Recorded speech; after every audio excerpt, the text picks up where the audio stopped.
Welcome to Reimagine Childhood, brought to you by Early Childhood Christian Network, where we equip you with the tools you need so you can confidently care for and teach young children. We know you want to provide the very best early childhood experience for children and for their parents.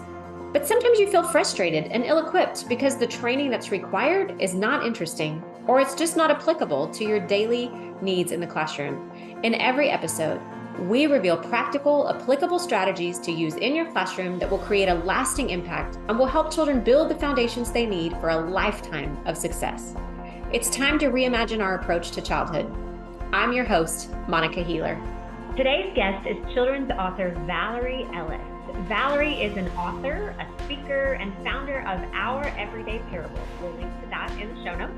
A resource that helps families and classrooms connect with God and each other in simple, meaningful ways. A certified elementary teacher with experience in preschool and children's ministry, Valerie blends practical tools, humor, and encouragement to inspire authentic conversations.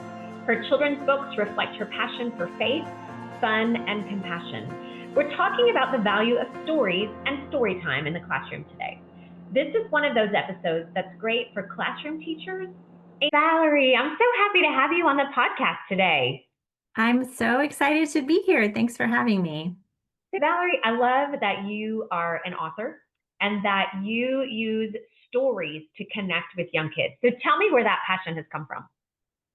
Yes, I've always loved children's books. I was also an elementary teacher. I taught preschool, was in children's ministry. But even as a young adult, I would buy kids' books for my own home just because they really seem to capture beautiful artwork and a succinct message in a powerful way. And so then when I had kids, that just exploded. So my kids are now 14 and 11, but all through their growing up, I loved collecting children's books and learning what they liked, which was often not what I wanted to read, which we can get into later is what led me to be an author. It was just that love for stories and then seeing how it really connected with them really got me curious about how we can use stories as teachers and parents to help our kids grow. Yeah, I can resonate with that. I have two bookshelves upstairs in my husband's office filled with children's picture books. My children are 21, 24, and 27. And my husband will say, do we really need all these books? I can't get rid of them because there's something unique about picture books with beautiful artwork and stories that connect not just with children, but specifically with children. It's different than reading chapter books. It's different. I am a cheerleader for people who write picture books and books for young children because there's such a unique opportunity for all of us to build sweet connection with children as teachers and as parents. Talk a little bit about development, about learning. It's obvious we can use storybooks and read alouds for pre-literacy, pre-reading skills, language skills. What else can we do with them? That's such a great question. I love how stories connect with part of our brain, and research is bearing this out, that God made us to learn through stories, to connect with each other through stories in a unique way. And we don't have time to go into all of that research, but they've researched like chemicals that are firing in our brains and the different parts of our brains that fire differently when we hear stories versus when we just hear someone telling us facts or bullet points. Stories connect with kids in a unique way. And they also give us the opportunity to connect with them because we can create a story time environment that is emotionally safe and meets that need for affection. As parents, we might do that differently than preschool teachers, but even teachers can create that warm connection with our eye contact and our tone of voice with the stories. And so they do lay that foundation. And then, like you said, it goes beyond that pre-reading skills because the messages in these stories, especially these days, really connect with topics that we want to teach kids that are non-academic. Things like emotional literacy, emotional health, or social skills. The preschool classroom is just a prime place for that. And then even connecting with God. And so spiritual topics can be overt in books like the books I write, or they can be things that we can draw out as Christian teachers and parents to say, oh, this reminds me of God. I'm happy to expound on any of those, but those are just like the ticking off. Yeah, I definitely think as preschool teachers, we have an opportunity. When we read stories to children, it's that lap time where they're sitting in our laps not just a read aloud as in a circle time, but have a child pick a book and have them come read it, have you read it to them. There's something so powerful about that connection as classroom teachers, but for parents. So talk to me a little bit about how, as a teacher, how can I make story time the most effective? And how can I help parents do this at home? As a teacher, how do I make story time the most effective? Kids are often not catching these messages. So they're not going to read a book about friendship and learn how to be a better friend.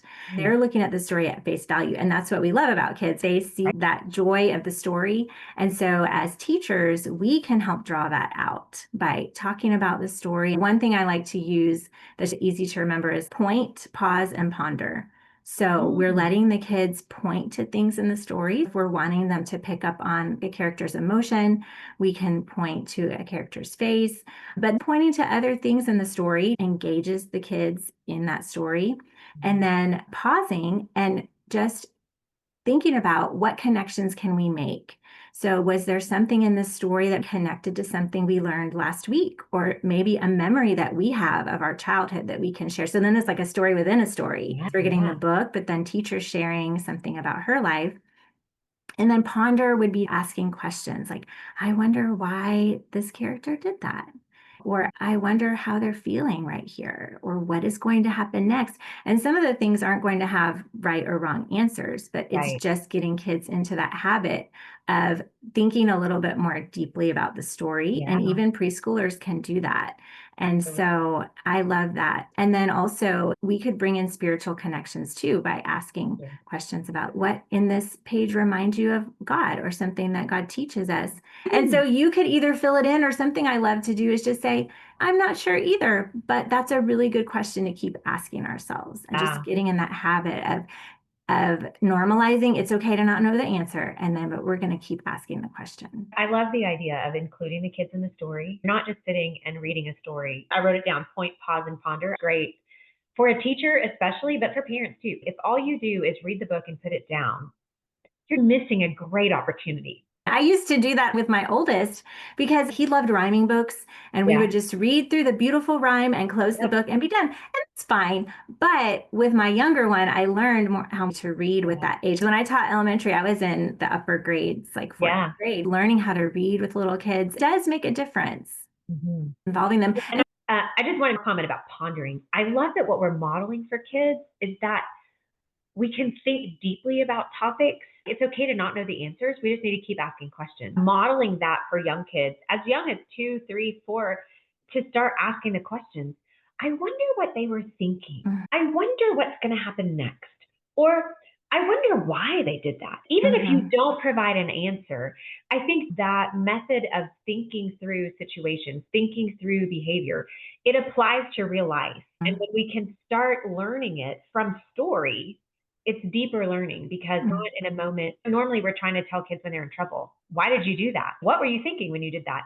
In those moments, they're not able to think. But when we can do it through story, they can connect to those situations that then when real life situations happen, hopefully that thought process we've built in so they can start thinking that way. I love stories for that. So love. I want to piggyback on that, but then I want to go back to something quickly about interacting, a couple more ideas for that. Laying that foundation for those more emotional moments or lessons with books. And those are something we can refer back to. So if there's a book that talks about sharing or apologizing, it's not something that we would pull out when we need a child to share or apologize. But when we're in those moments, we have that foundation. Go back to interacting. Just a couple more ideas to make it fun. Sometimes we're going to go deep like that with those questions, but then we can also foster interaction like with rhyming books by letting kids fill in the blank, especially if it's a book we've read before. Some rhyming books are really good at leading you to the answer. Like you almost know what's going to happen, or you can point. So like she went to bed, her blanket was, and then there's the red blanket, and the kids can say red. And so they're part of the story, and that's really fun. And then just maybe creating a different environment every now and then. So outside under a tree or making a tent. And that's harder to do in the preschool class, but it's something that could be done, especially if story time seems to be getting to where the kids are like a little antsy. Just changing that up can cue their brains right in. Do you have some specific book recommendations for various learning domains? Yeah, so I was going through some that I love and just thinking about which ones would be really great for the preschool classroom. And so I'll hit on one for emotions and one for social and then one Great. for spiritual.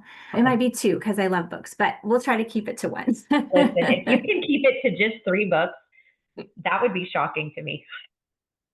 Yeah, probably not going to happen. But for emotions, that is one of the toughest parts of being a kid, right? All those big feelings, and they haven't quite learned, like, when is this feeling going to end? Right. Why does it feel this way in my body? And so all of that can create that anxiety. So the more we can help them with that, the better.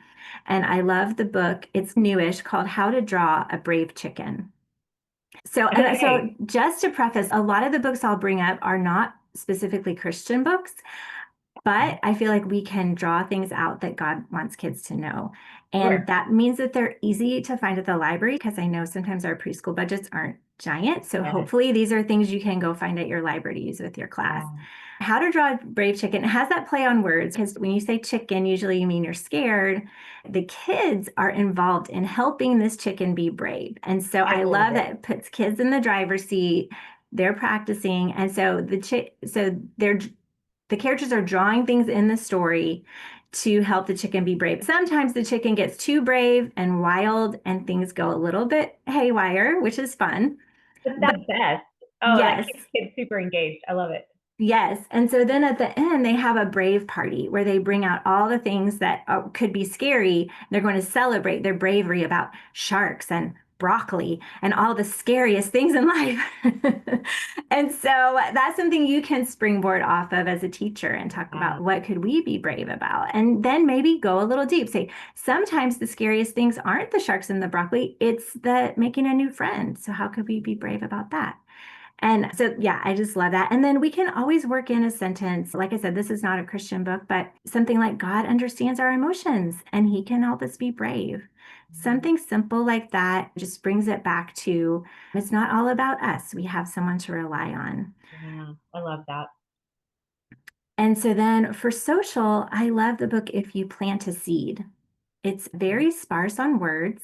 And so as the teacher, you can be the storyteller of helping point to the pictures and let the kids help you tell the story of what is happening. So these animals plant seeds and beautiful fruits and vegetables grow. And then other animals come and they're looking at the fruits and vegetables and you know what? They want to eat them, but the growers decide they don't want to share. This giant fight ensues where fruits and vegetables are flying everywhere. And it's just something compelling about the story is told. I find it really captures kids' attention at all ages. Then at the end, you can talk about when we are keeping everything to ourselves, what are we missing out on? What kind of problems could we be creating versus sharing? Saying something like, God made us to care for each other. It would be a simple way to bring in a spiritual for that. But then when talking about social skills, I also love to, like I said, preschool classrooms are that beautiful place where we can create community and really teach kids in a unique way, even some different than they can do at home with their siblings and their family. And so when you find a book where there's a really catchy phrase that you think you could use with your class, jot it down. I've done this a couple times at home. And sometimes I'll still say those phrases to my kids in the book Mighty Construction Site. There's a line that says, cooperation got it done, teamwork made it fast and fun. Oh, I love it. That's something we can just continue, like when it's cleaning up time or when kids are starting to squabble, cooperation gets it done. Come on, guys, teamwork makes it fast and fun. And the kids start to learn that. So it becomes a fun thing, but still points them back because we want to keep even our correction playful. Using books to teach deeper concepts is so helpful, but the books being fun. I am writing these down so I can go order them and add them to my book collection. But I just think making it more fun. And I love the idea of adding quotes from their favorite books to your classroom vocabulary, not putting them on a sight word wall. That's not what I mean. Using these rhymes like you were using in your home, cooperation makes it fun. Okay, that's a great phrase to use. And if it's in a book that they love, what better way to do that? I love it. Okay, let's go to spiritual development. Yes. So one I love for this, and On our Everyday Parables website, we actually have a whole activity pack where you can flesh lessons out of this book, and it is The Mixed Up Chameleon by Eric Carle. So I love that the artwork would be recognizable to the kids. And the lesson we can help them with spiritually from this would be God made us wonderfully. Because in the book, the mixed up chameleon sees all the things that the animals at the zoo and even the humans visiting can do and wants that. And then he gets his wishes throughout the story. So then he has feathers and all kinds of things that a chameleon wouldn't usually have. And he thinks he's happy. Then he realizes when he's hungry that he can't even catch a fly in this state because he's so mixed up. It's a great way to talk about how it can seem like someone else has something that we want, but God made us just the way he made us for a reason. And we can celebrate that and live out our purpose. His purpose was to catch flies. He couldn't do that when he was all mixed up, wanting what everyone else wanted. That's a really fun one. And like I said, a lot of like nature activities, art activities are in the pack that can help teachers springboard into different lessons if they wanted to make a theme out of that book. There are so many good Christian books coming out, and our Everyday Parables website references a lot of those. So I encourage people to go. We also have a children's book stack builder, which has book recommendations that are Christian and general market in some topics that we've talked about. So that could be helpful for people to go get, and I'll give you that link. We'll definitely link to our Everyday Parables website. If you have a direct link to that book stack, I would love to have that, and we'll make sure we can link to that and show notes for everyone.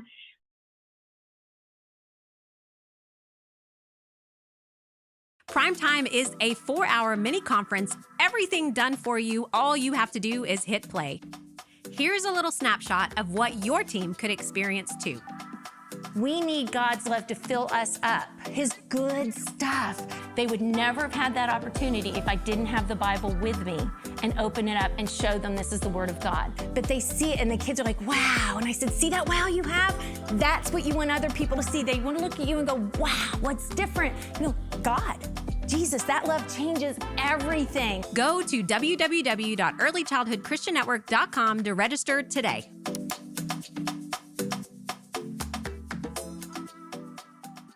Let's talk a little bit about your book. Like, you've recently published a book called Let's Go Bible Adventures, which I got to thumb through. Such a fun book. We talked before we hit record that this is a book that would have definitely been on my kids' nightstand. It is a full Bible story book, but it is transportation. Y'all, okay, my 3 sons, we have so many books that are construction vehicles or cars and trucks. That was the thing for so many years in my house with 3 boys.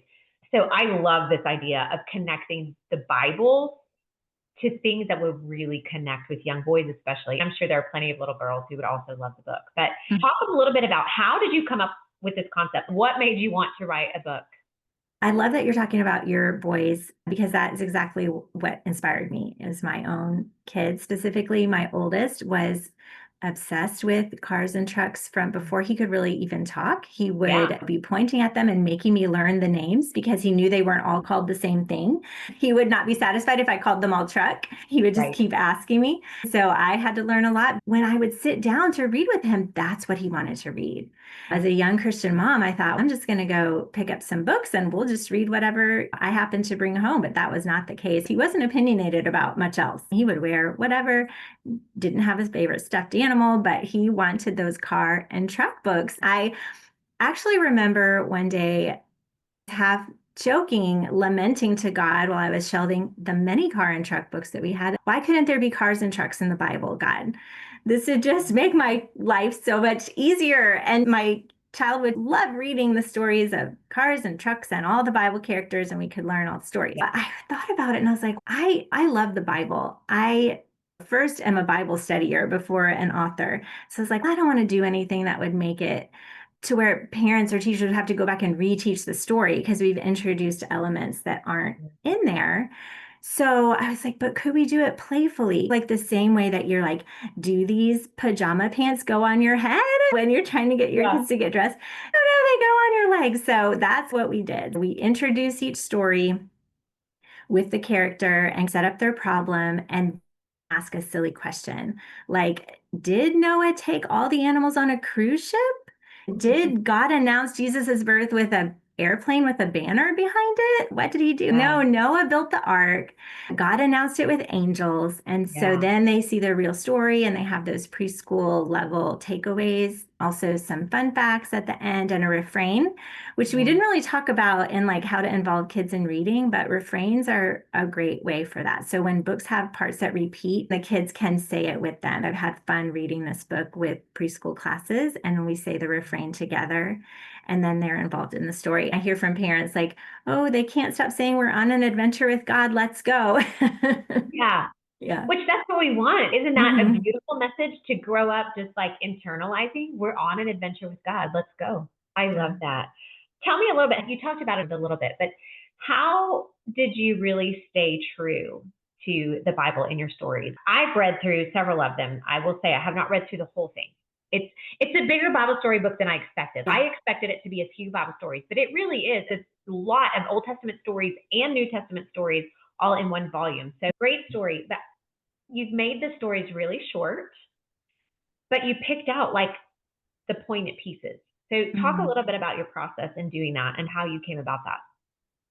Thank you for picking up on that, because I feel like the stories are short, but I tried to really go back to the actual biblical text to pick out the poignant parts for preschoolers, but also to make sure I wasn't just regurgitating things that I maybe learned in Sunday school that weren't necessarily the point of the story. So really tried to be true in that way, but then also making it clear, making that message come through. They didn't have cars and trucks in the Bible, but they did have this kind of transportation or this kind of tool.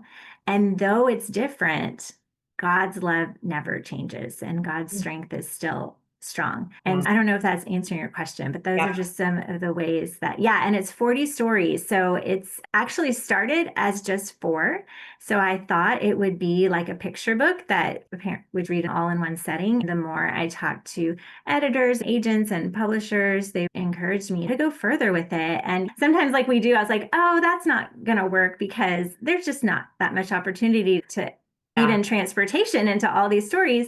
But then as I prayed and pondered and kept working at it, we were able to expand it to 40. And I thought, let's go Bible adventures. I'm thinking, how many transportation things are there really? But you've done it. Is it okay if I read one of these stories? Sure. Delighted. God rescues the Israelites. The fact that there's transportation, this is what I'm saying. The book is so fun, and I think would be such a fun addition to preschool. God rescues the Israelites. I'm going to stop talking and just read it. From Exodus 14, 5 through 15, from Exodus 14, 5 to chapter 15, 21, and Micah 6, 4. So you've included the full scripture if we want to go and read the actual biblical text, which I love that as an adult, I can go back and really read the story, because some of these stories, I think as an adult, we even need to be reminded. Here's the story. Following Moses, God's people were free. They fled Pharaoh's anger. They reached the Red Sea. Did ferry boats take them? Their cattle and sheep? Like, really? Ferry boats? Come on now. Children are going to be like, I don't think so. And then also the illustrations are amazing. There's this amazing picture of the Red Sea parting. And then you say, no, God made a way through the water so deep. God parted the water, exposing the sand, and people walked right across on dry land. When tambourines sounded at Miriam's lead, with thanks for the freedom that God guaranteed. Like, what I love, first of all, simple rhyming that preschoolers definitely can pick up on and start recognizing the literary concepts there. But then you add, what else? God miraculously moved water out of the way 3 more times in the Bible, 1 time for Joshua and the Israelites, 1 time for Elijah, and 1 time for Elisha, all at the Jordan River. Okay, I literally had to go back to Elisha and go, what? When did God do that? So like, you're adding facts that I think even for adults are important for us to review. And then, like you said, the refrain, which is, I love that it's on a keychain, the refrain that says, through every high and every low, we're on an adventure with God. And that's every story ends with, we're on an adventure with God. And I just love it. I just love it. Thank you. I'll show some of Carolina's illustrations that you were referencing for the people watching the video. Just gorgeous illustrations. And we tried to just working on a variety of stories. So there's the ferry boat. I did learn a lot writing it because I wanted to go back and make sure that I was representing it well for kids. And I think you did that. I think you drew children in, which is the benefit of story. We want to pull it back around to a full concept of just story. If a story doesn't draw a child in, invite them to ask more questions, invite them to explore further, which is definitely what we want with scripture and Bible stories. We want to open up their curiosity, right? We want them to become more and more curious about who God is, how he has helped his people in the past, and how he will help us. We want that. And what you've done is, with really simple rhyme, is you've opened up that ability for them to ask questions, to go, what? He opened up the Red Sea?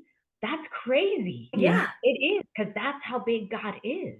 Yes. So I love that through story like that, not just in your book, but especially in your book right now, there's a way that we can build children's curiosity into deeper learning when we do it with story. I totally agree. And that is one of those things that we can't necessarily teach other than through experience, is that curiosity, developing that curiosity, which is going to serve them their whole lives.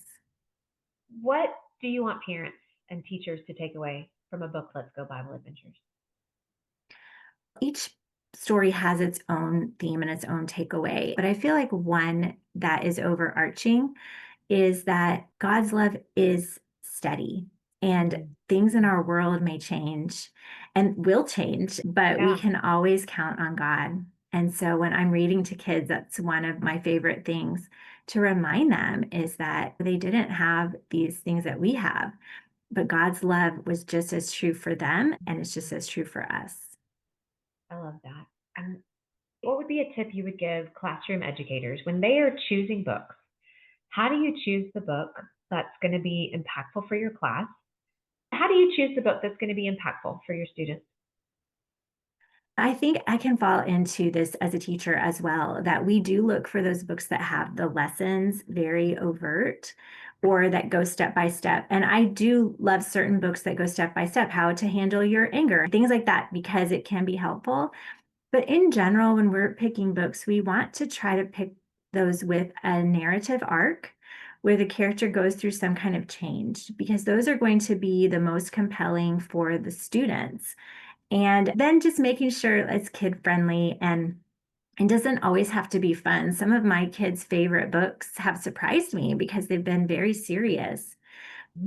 It's trial and error. We're always paying attention to what is resonating with my students. I like to think they're our students, but we're students of them as well. Just paying attention. That's a great perspective. In the circle time, which student tends to not be engaged, and try to find what interests them. Let that be the story for one day to get that engagement jump started. Do you have any advice for those teachers who are like, my students have wanted to read the same book for 3 weeks? Okay, 2 things come to mind, which is welcome to preschool. Right. That is part of it. And that actually is how they learn, through repetition. I have this whole talk I do with parents about how sometimes we think about kids and we say they're just like a sponge, but they're more like a grassy field.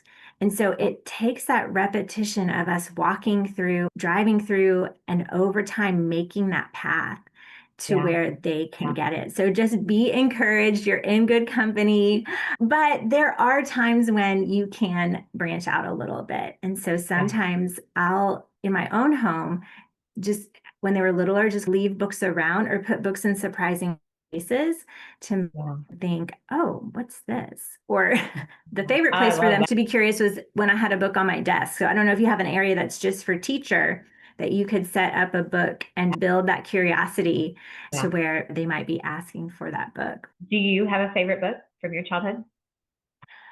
That's a good question. I did love to read as a kid, but I didn't have a favorite one that came to mind immediately. When I became an author, people would ask me that a lot.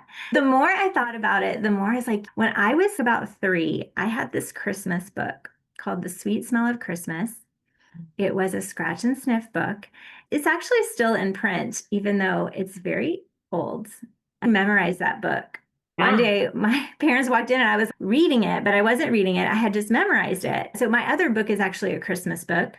And I drew on my love for that book by talking about Christmas traditions and how we can share with others through our Christmas traditions. I think because of that book I read when I was 3. I love that. I think many of us, if we really think about it, as I'm sitting here thinking, I can't think of a specific book that I really loved as a child, but I could name one for all 3 of my sons. All 3 of them had different books that they really gravitated to, that they loved, that I got sick and tired of reading, but they kept loving them. And even years later, like even as adults now, every now and then, they're like, remember when we read whatever book for the 50th time, the pages are falling apart. But I think books can have such an impact on our lives that we don't always recognize how powerful those stories really are.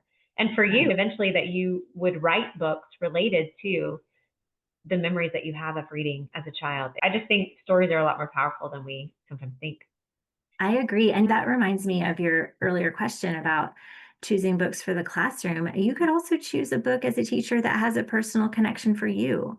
Students love to learn about their teacher. And so I think about myself as an author. I bring my childhood and my experience into what I write, but you're bringing that into your classroom as well. So true.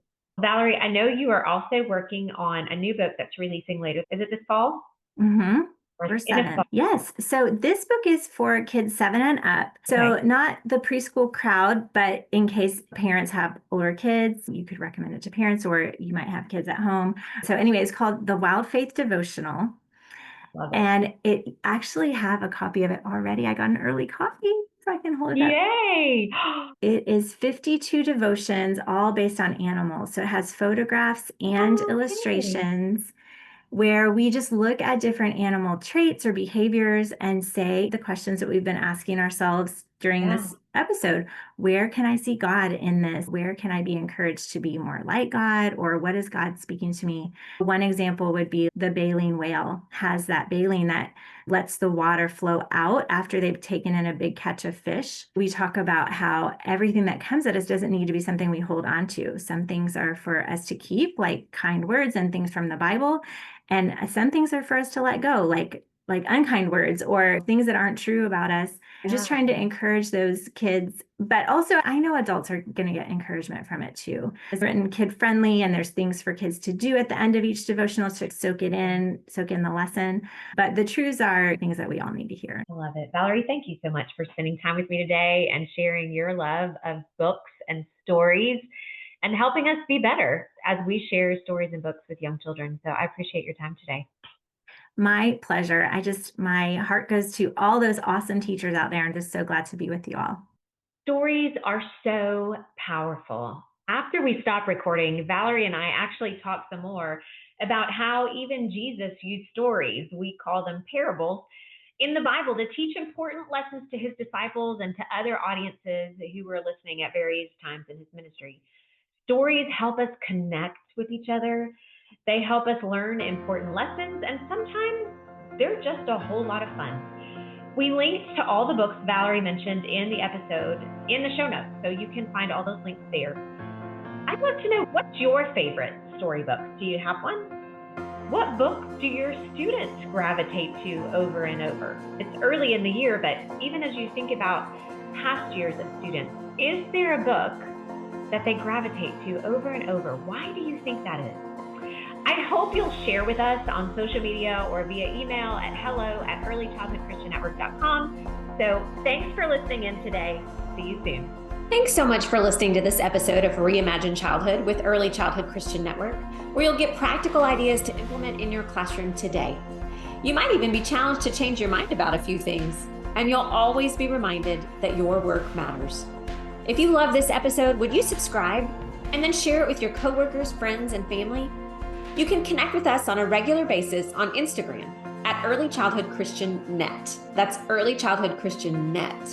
And on Facebook at Early Childhood Christian Network. Remember to visit our show notes for more great resources. We're so glad you're here. See you next time.